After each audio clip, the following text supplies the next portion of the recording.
Les premiers membres du tribunal sont entrés en fonction le 25 septembre 1989. 30 années se sont écoulées depuis lors. La célébration de cet anniversaire est l'occasion de dresser un bilan et de porter le regard vers l'avenir.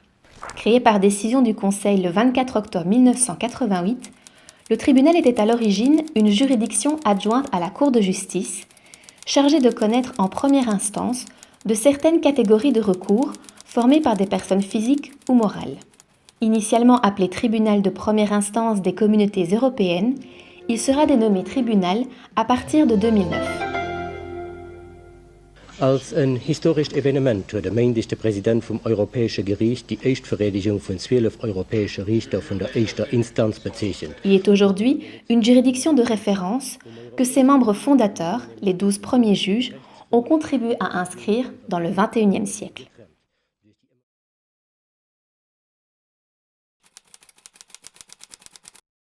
Je me rappelle que nous sommes trouvés autour de la table 12 juristes d'origine professionnelle plus ou moins différentes. J'étais encore avocat général au moment où la Cour a préparé sa proposition de décision du Conseil instituant le tribunal. J'habitais à Madrid, où j'étais le chef du service juridique espagnol pour la Cour de justice. J'étais directeur au ministère de Justice. J'ai vu naître le tribunal lorsque j'étais référendaire à la Cour. Le hoofddirecteur au ministère de la Justice m'a donné un coup de téléphone.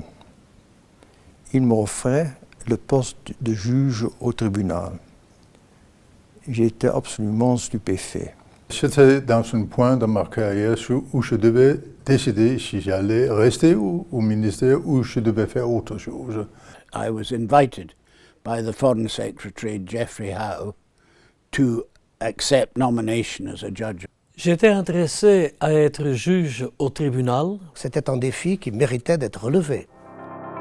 Depuis la création du tribunal, le nombre de juges a augmenté au rythme des élargissements des communautés, puis de l'Union européenne.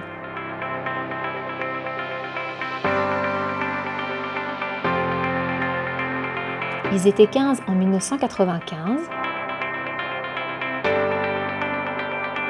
25 en 2004, «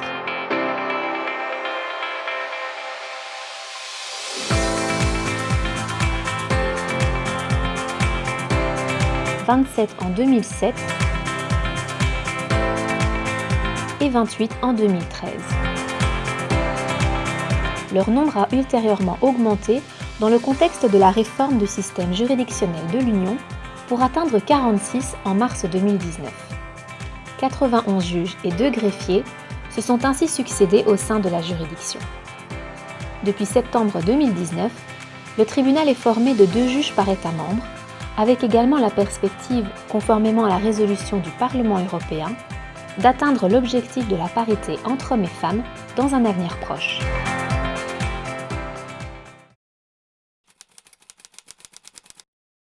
Un souvenir marquant. L'audience solennelle de la Cour pour l'installation du tribunal était fixée pour le 25 septembre 1989. La prise de fonction des membres du tribunal fut un moment inoubliable. Nous étions tous animés de la même énergie et portés par la conviction de participer à une réforme historique de la justice communautaire. C'était le plaisir de rencontrer mes premiers collègues au sein du tribunal, les 11 autres juges venant des autres 11 États membres à l'époque. J'étais perçu comme étant de loin le Benjamin de l'équipe. Notre prise de fonction a été marquée par une ambiance de cordialité et un esprit de camaraderie, je peux dire, qui, malgré certaines aspérités inévitables, était très auspicieux. Les collègues se taquinaient un peu de notre cabinet en disant « Le cabinet belge, c'est le baby cabinet » parce que le juge avait 34 ans, le seul référendaire avait 25 ans et la seule assistante avait 22 ans. J'estime que notre président nous a très bien et avec beaucoup de diplomatie navigué le long des écueils non seulement juridiques mais parfois également personnels. Nous pouvions sentir le poids d'une immense responsabilité. Le tribunal avait été créé pour améliorer la protection des justiciables surtout dans les affaires avec des faits complexes. C'était des discussions amicales, très instructives et très intéressantes. Et nous voulions réussir dans cette tâche. Lorsqu'il a été constitué, le tribunal ne pouvait être saisi que de recours déposés par les personnes physiques ou morales dans les domaines relevant du droit de la concurrence et du traité CECA, ainsi que de litiges en matière de fonction publique. Au fil des années, ses compétences se sont progressivement élargies.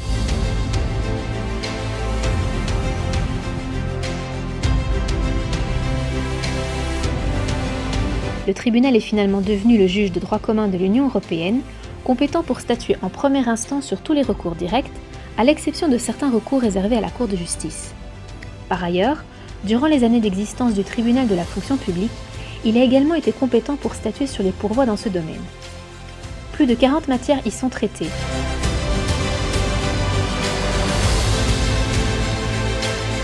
Elles couvrent des domaines aussi variés que la concurrence, la propriété intellectuelle, l'environnement, la santé, l'agriculture, les relations extérieures, la fonction publique européenne, les marchés publics, l'accès aux documents, le droit institutionnel et le droit bancaire et financier.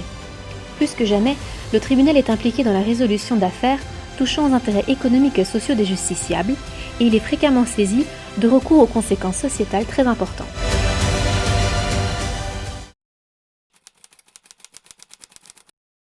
Dès le début, nous avons commencé à traiter des affaires importantes. L'affaire Tetra Pak, que j'ai choisi de manière à engager lors de notre première audience publique l'ensemble du tribunal avec 11 juges et un avocat général. C'était un grand défi, une tout à fait nouvelle chose pour moi. Et on a bossé beaucoup, on a fait ce qu'on devait faire. Et c'était instructif pour moi et c'était une grande expérience. Dans cette affaire, le tribunal a rendu son premier arrêt. The case I remember most, known as Italian flat glass, and that was a case where the documents produced by the Commission had in large part been covered over, blanked out, and we had to ask for the full documents to be produced. Une affaire qui m'a marqué était l'affaire Automec. Dans cette affaire, il était en jeu le pouvoir de la Commission européenne de traiter ou non les plaintes en matière de concurrence en fonction de l'intérêt communautaire qui présentait. Sans aucun doute possible, le cartel des producteurs de ciment. Il s'agissait de 41 parties requérantes. Il y avait en quelque sorte à rédiger un florilège du droit des cartels de l'Union européenne. C'était l'affaire Microsoft qui était introduite en 2004 par la firme américaine Microsoft contre la Commission. J'étais à l'époque président du tribunal et la tâche tombait à moi de régler l'affaire en référé qui était introduite en même temps par Microsoft. C'était un défi énorme, l'affaire était difficile sur le plan technique, sur le plan juridique et sur le plan politique. Les affaires polypropylène, pour lesquelles nous avons siégé pendant toute une semaine, après avoir tenu des réunions d'organisation de la procédure avec des dizaines d'avocats représentant toutes les parties. Ces affaires ont annoncé un style et une culture de contrôle juridictionnel strict qui analyse les faits en profondeur, qui apprécie les preuves en profondeur, qui met en œuvre des réglementations fort techniques dans un domaine économique complexe. C'est tout ça, je dirais, l'image de marque du tribunal qui a mis le tribunal sur la carte judiciaire de l'Union européenne. Si certaines affaires évoquées par les membres fondateurs ont donné lieu à des arrêts clés pour le développement du droit de l'Union et le renforcement de la protection juridictionnelle des citoyens, les milliers d'autres affaires réglées par le tribunal depuis sa création établissent une jurisprudence respectée par l'ensemble des praticiens.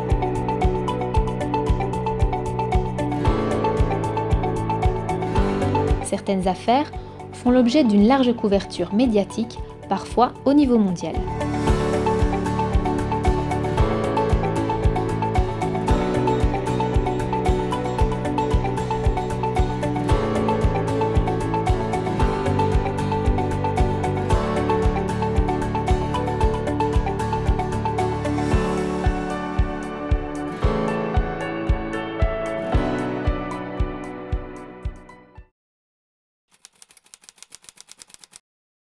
Les premiers mois, nous avons discuté d'énormément de choses.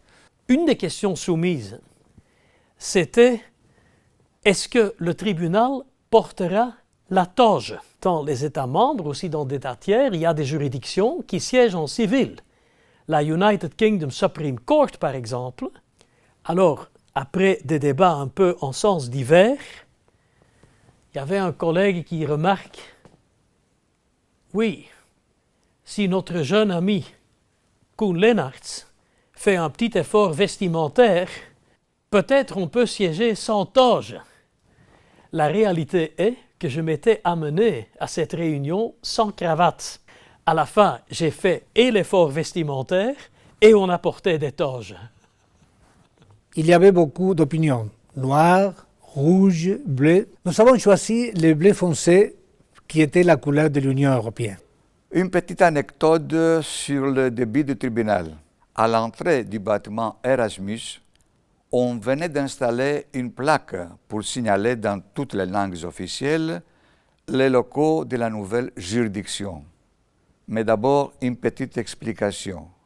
Le terme tribunal de première instance est traduit en grec comme tribunal de justice de première instance, protodikio.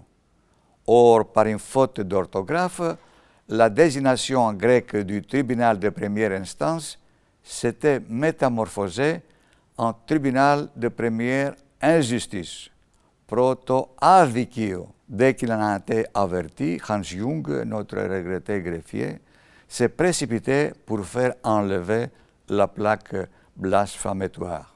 Dans la lettre de nomination, il était indiqué que j'étais nommé juge au tribunal à partir du 1er septembre à 9h. Alors à 9h, le 1er septembre, je me suis rendu à la cour, le vieux palais de justice. J'ai frappé sur la porte. Le huissier a ouvert la porte et je me présentais. Je disais, je suis le nouveau juge danois pour le tribunal de première instance.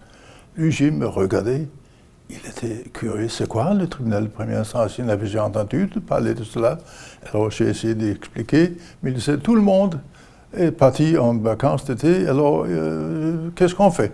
Alors je dis, bon, on va essayer de trouver quelqu'un. Et finalement, j'ai trouvé notre premier greffier, M. Jung, qui était là par ça. Et j'étais quand même accueilli par quelqu'un. Mais surtout, le tabac.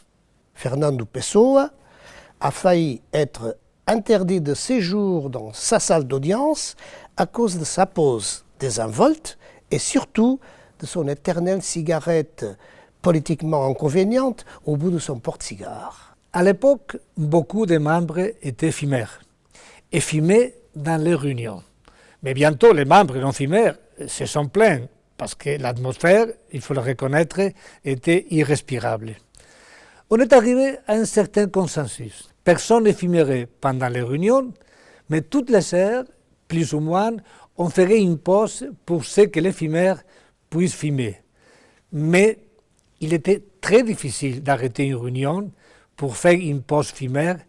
Et alors, les juges fumeurs commençaient à fumer pendant la réunion, ce qui provoquait l'énervement des juges non-fumeurs.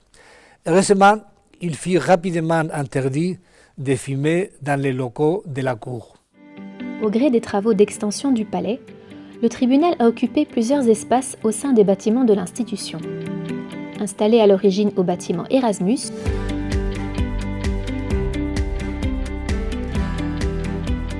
il a successivement déménagé à l'annexe C, au bâtiment Thomas More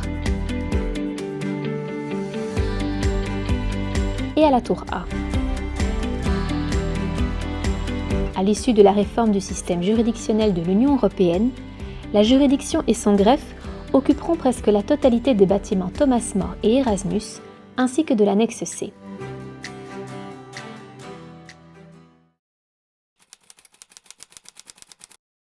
J'aime rappeler que le juge est le dernier recours du citoyen face à l'injustice et au pouvoir arbitraire. I think the important thing is that to remember what it was set up to do, which was to improve judicial protection of individual interests in cases requiring close examination of complex facts. Et je pense que le tribunal a bien rempli cette mission. Il a amélioré la protection des citoyens européens, des entreprises.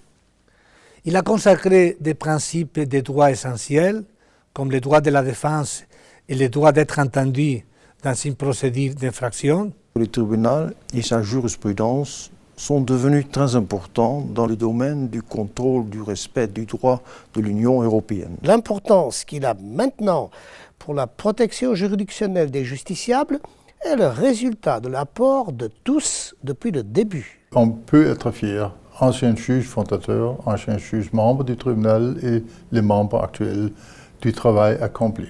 La preuve en est que les compétences du tribunal se sont élargies à plusieurs reprises, et donc ça, c'est quand même un pas décisif qui témoigne aussi de la confiance que les États membres ont eue dans le tribunal. Donc je crois que globalement, c'est un success story. L'une des priorités du tribunal est d'assurer une protection juridictionnelle effective. Ces décisions doivent être rendues dans les meilleurs délais. L'augmentation du nombre de juges, les mesures successivement engagées en son sein, les adaptations des règles de procédure et les efforts collectivement engagés ont permis chaque année d'accroître le nombre d'affaires réglées et de réduire les délais d'instance. Afin d'honorer au mieux les missions qui lui sont confiées, le tribunal s'efforce constamment de promouvoir et de mettre en œuvre des moyens modernes de gestion des procédures, tout en respectant les exigences inhérentes à un procès équitable et au multilinguisme inscrit dans l'ADN de l'institution. La dématérialisation des différentes phases du processus judiciaire, accompagnée d'une politique de numérisation généralisée, représente un progrès considérable en termes d'efficacité et de facilitation des travaux. L'utilisation de l'application e-Curia comme mode exclusif d'échange des documents avec les représentants des parties constitue à cet égard une étape marquante de la marche continue du tribunal vers la modernité.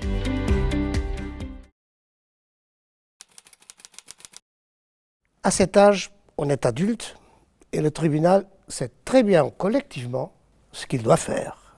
Je n'ai pas de leçons à lui donner. Ce que je voudrais souhaiter au tribunal pour les années à venir, c'est de continuer à assurer une protection juridictionnelle efficace. C'est un défi majeur vu le contexte difficile dans lequel les institutions de l'Union européenne sont appelées à accomplir leur mission. Je souhaite qu'il reste fidèle à la mission qui est la sienne, en vertu des traités, ainsi qu'aux valeurs qui sont présentes dans sa jurisprudence. Mes vœux sont qu'il continue à réussir dans la mission qui lui a été confiée. Continue to do or to do what it was set up to do. But I think it's important that the court continues to be respected in the working of the European Union. Et que sa jurisprudence peut garder sa haute qualité dans l'intérêt du droit européen et de la population de l'Union. Je souhaite aussi que le tribunal soit en mesure de continuer à rendre justice d'une manière efficace et convaincante dans l'intérêt de l'Union et ses citoyens. Mon vœu que le tribunal se mette en ordre de marche pour prendre un jour, mais un jour assez rapproché, je crois, des compétences supplémentaires que la Cour lui transférerait.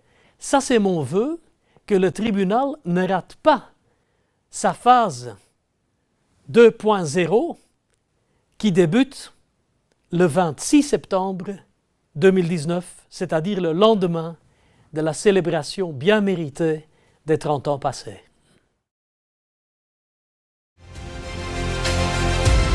Les vœux adressés au tribunal par les membres fondateurs sont en réalité adressés à toutes et tous qui ont œuvré ces 30 dernières années à son succès, en participant chaque jour à la construction d'une juridiction moderne, en créant les conditions d'une procédure adaptée à la nature des affaires et en contribuant à établir une jurisprudence respectée. Le tribunal rend ainsi hommage aux juges, aux greffiers, au personnel des cabinets, du greffe et de l'institution qui sont portés par le même idéal d'une justice moderne et efficace, ancrée dans son temps, au service des intérêts des citoyens de l'Union européenne.